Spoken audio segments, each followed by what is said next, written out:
तो social distancing पे कोई ये नहीं है, मास्क का कोई एविडेंस, मास्क के पीछे भी कोई साइंस नहीं, सोशल डिस्टेंसिंग के पीछे भी कोई साइंस नहीं, तो और पूरा लॉकडाउन के पीछे भी कोई साइंस नहीं। तो अभी उसको अकाउंटेबिलिटी होना चाहिए ना कि सोशल डिस्टेंसिंग हो जाएगी।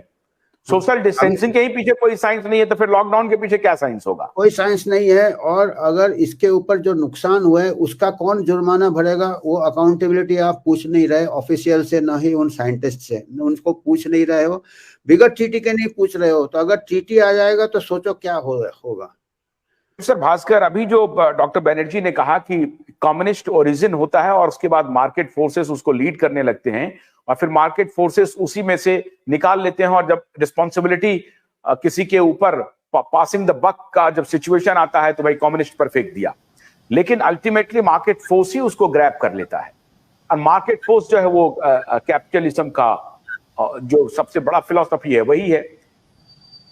आपके पास कोई एग्जाम्पल है कि यूएस पार्लियामेंट में या यूएस इंटेलिजेंस में या यूएस मीडिया में या यूएस जुडिशरी में और इंग्लैंड में या यूरोप में इस ट्रीटी को लेकर के चर्चा हो रही है?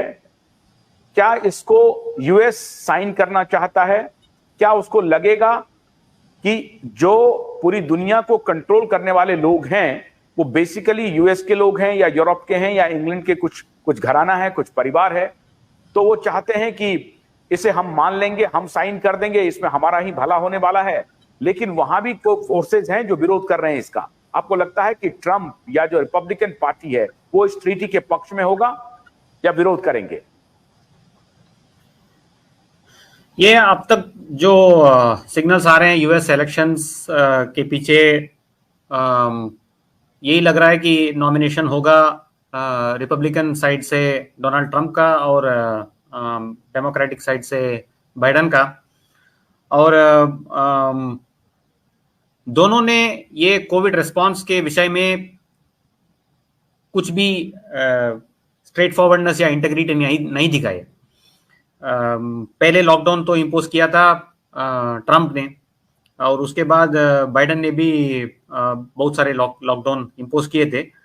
और अभी डॉक्टर बनर्जी ने बताया कि उसके पीछे कोई साइंस बिल्कुल नहीं था। और अभी तो people should accept, people meaning people in power including scientist, लेकिन एक्सेप्ट नहीं कर रहे हैं। उनको ईगो का प्रॉब्लम है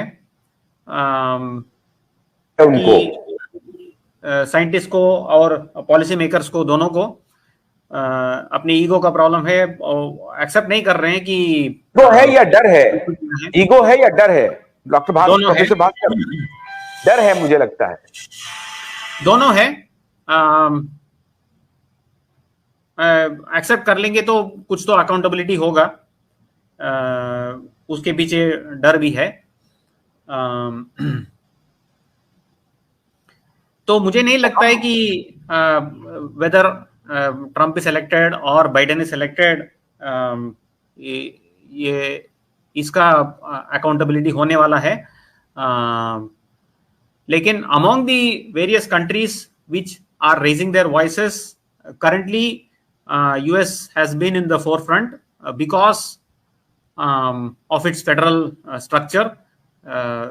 US has shown significant amount of for example Fauci के जो अभी जो हियरिंग्स जो हुए हैं, उस तरह के हियरिंग्स बहुत सारे कंट्रीज में हुए ही नहीं, इंक्लूडिंग वेस्टर्न कंट्रीज। इंडिया की बात छोड़ दीजिए,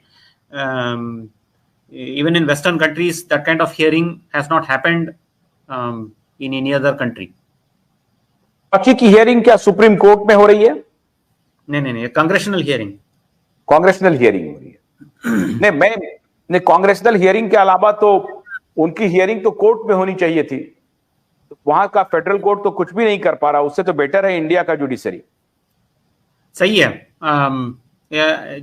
आप देखेंगे दुनिया भर में judiciary, all institutions have failed, I would say. Science has failed, journalists have failed, judiciary has failed. ये बेसिक कॉमन सेंस का फेलियर हुआ है पूरा का पूरा। एंड कॉमन सेंस का फेल्योर है या एक वेल कोऑर्डिनेटेड एफर्ट रहा? दोनों है। मेरा एक एलिगेशन है, so the media, judiciary, pharma premises and the healthcare whole system and the government, the bureaucracy and politician, वो सबका एक वेल कोऑर्डिनेटेड एफर्ट रहा जो 2020 में कामयाब हो गया और उसको अपफ्रंट कर रहा था WHO। सही है। I think both factors are there. आप पूछ सकते हैं कि अगर ये फोर्सेस ऐसा कोऑर्डिनेट कर रहे हैं तो दुनिया के साइंटिस्ट का दिमाग कहाँ गया? They should have raised their voice. It is not like scientist लोग they accepted unwillingly, they accepted willingly all this non commonsensical measures like social distancing, especially school closure. Some common sense should have been there as to whether the disease is affecting children, उनका नुकसान क्या होगा school बंदी से, benefit क्या है, ऐसा nobody thought about these things. अगर वो ऐसा इस स्कूल तो बंद इसलिए उन्होंने किया क्योंकि वो जो पूरी फिलॉसफी थी कि there should be a complete lockdown, there should be a complete social distancing kind of a thing in public domain, तो उनको लग रहा था कि अगर हम कुछ भी ओपन कर देंगे तो वो कंप्लीट नहीं हो रहा है, इनकम्प्लीट हो रहा है, तो स्कूल को वो कैसे खोल देते? और बच्चों, अगर आप माँ बाप कर रहे हैं, बड़े कर रहे हैं, तो वो जाहिर है वो बोलेंगे कि बच्चों को भी हो सकता है, वो नहीं हो अलग विषय है। ऐसा नहीं कि पूरे almost in whole of Europe school closure was very small, they close for a small amount of time. Entire countries like Sweden तो क्लोज ही नहीं किया, France closed very little, other Scandinavian countries closed very little. School closure की बात कर रहा हूं मैं, तो वहां पर तो even from Western countries there was lot of data available कि स्कूल बंदी और कोविड के स्प्रेड के बीच में कोई संबंध नहीं है। Even then lots of places in US and of course places like India, school बंदी एक साल से ज्यादा, इंडिया में तो 2 साल तक चला गया।